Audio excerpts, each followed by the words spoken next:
Well, it's a lot of wet into wet. Yeah. Very much so. And I think also looking at it, you know, I've left areas which were white and then gone back and put in little bits of really clear colour over the where it was white. Because looking at them, you get this sort of, on mine, you get sharp little, they're highlights, but they're coloured highlights. They're not white highlights. Yes. Yes. But you have to leave them white when you're painting the rest of it. So you have to deliberately leave your little bits of white and then go back and put a little bit of really clear colour on those highlights at the end. I think your bottle is something like this.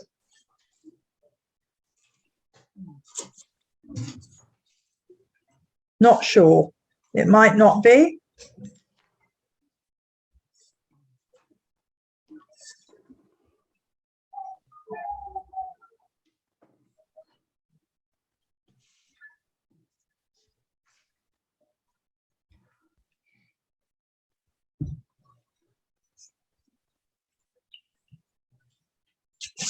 Hold on, sorry, I've got to turn it round. I literally cannot draw upside down like that. Yeah.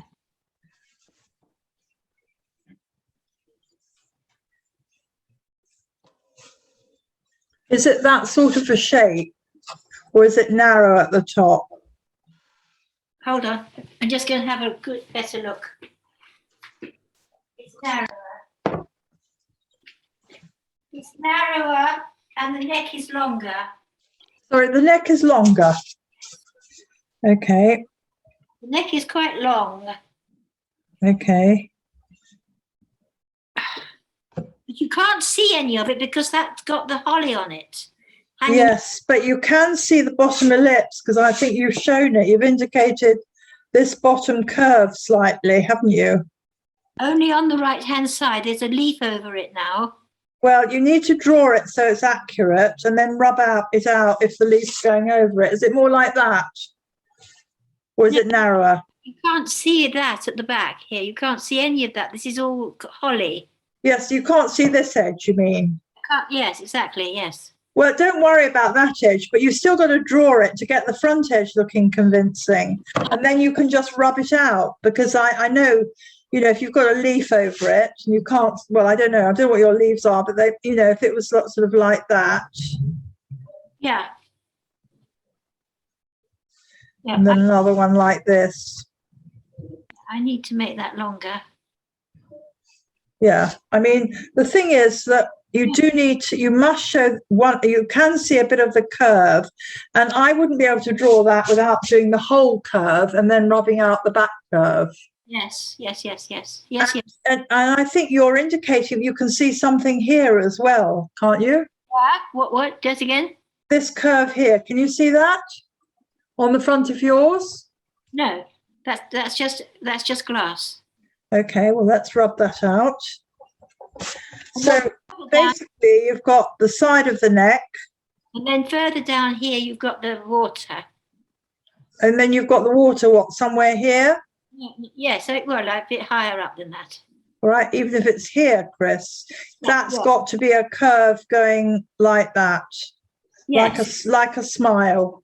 Yes, I get that. Yeah? Yes, well, I've got a lot to do before I start painting then. Well, it's important to get the shapes looking right before you do start painting, because what you don't want is to have something that doesn't look convincing. You know, you want to make it as convincing as you can. I agree. Yeah.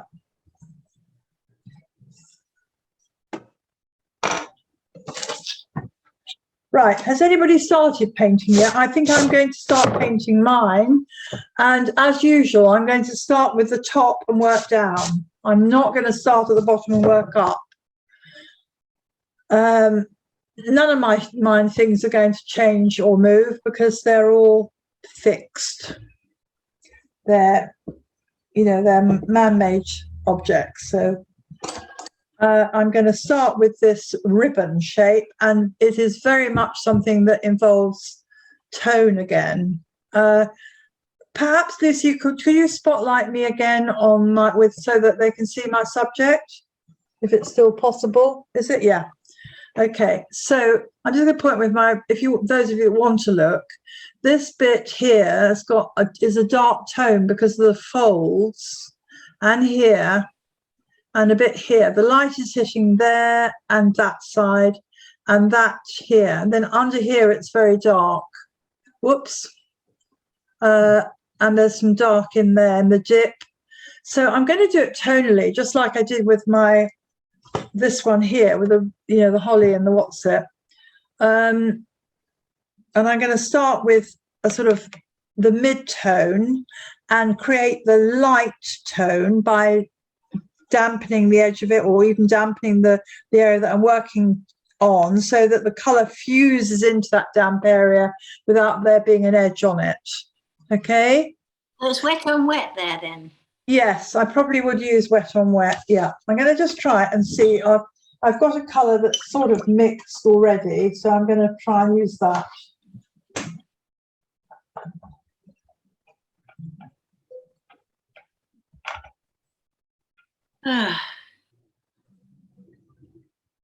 There's no rush, Chris. Just take your time. It doesn't matter if you get to the end of the session and you haven't finished it. I'm still drawing. Well, that's fine. Carol will tell you that the drawing side of it is probably 90% more important than the painting. No, no, no. Well, let's say 75% drawing and 25% painting. I'll start mixing now then, huh? Yes, start mixing your green, your yellowy. It's a yellow, it's not even green, it's more like a yellow. I would put a yellow over the area of the holly leaves, then lift out with your little sponge where the light is hitting it, okay?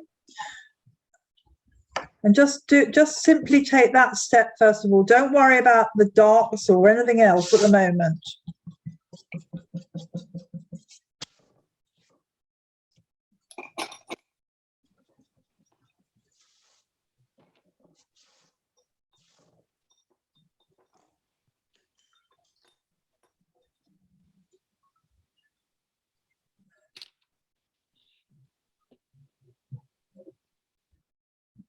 Now, interestingly enough, with this ribbon, it's got lots of little bits of gold in it.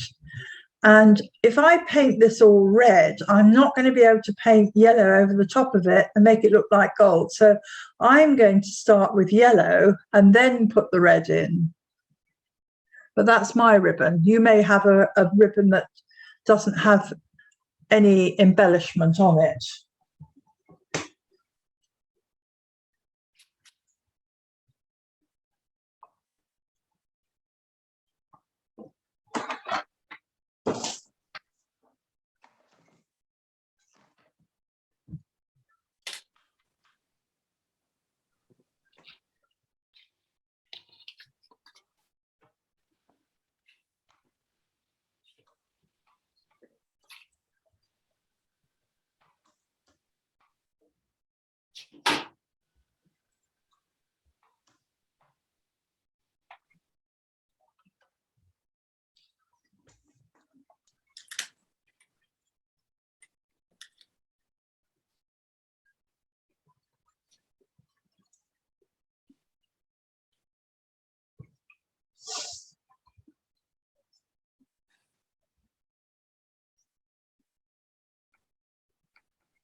So do I do this lifting off with the sponge on all the holly leaves?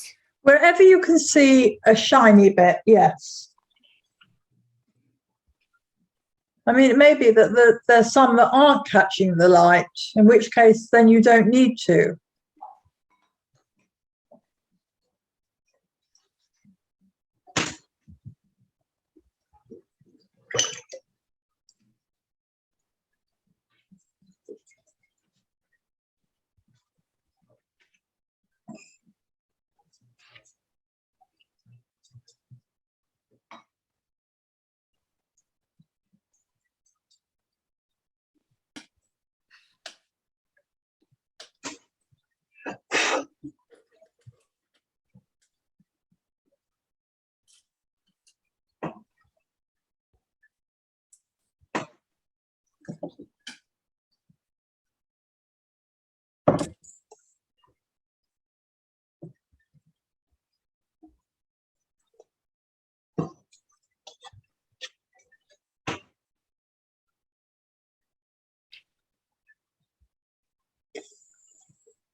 I've just done grey myself.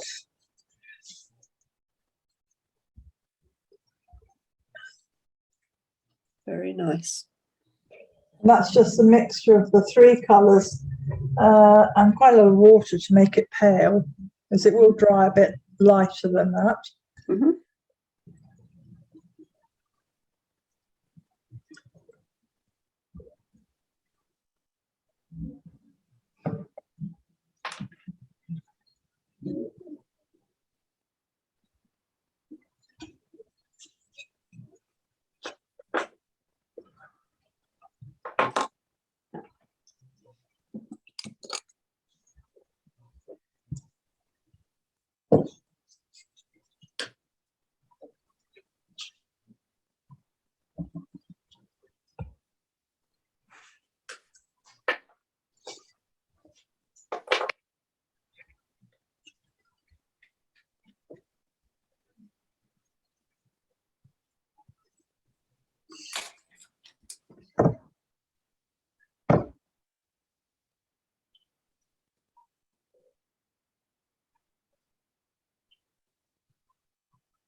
I wonder how you have golden light coming out from a kind of dark bluey grey background. You start with the golden light, painting Yes, that first. But I've done that, but where the blue meets the gold, I don't want it to go green. Then use some water and just lift out where the blue finishes.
Sue, Yep.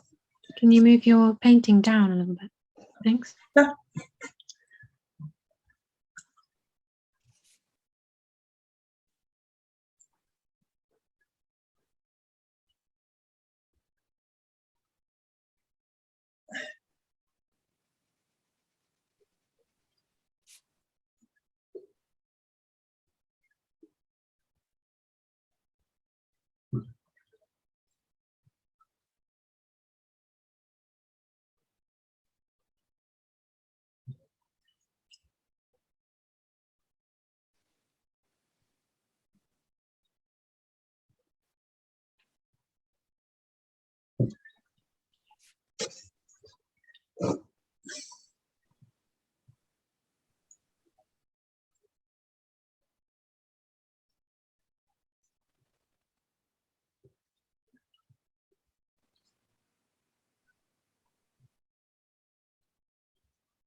Hmm.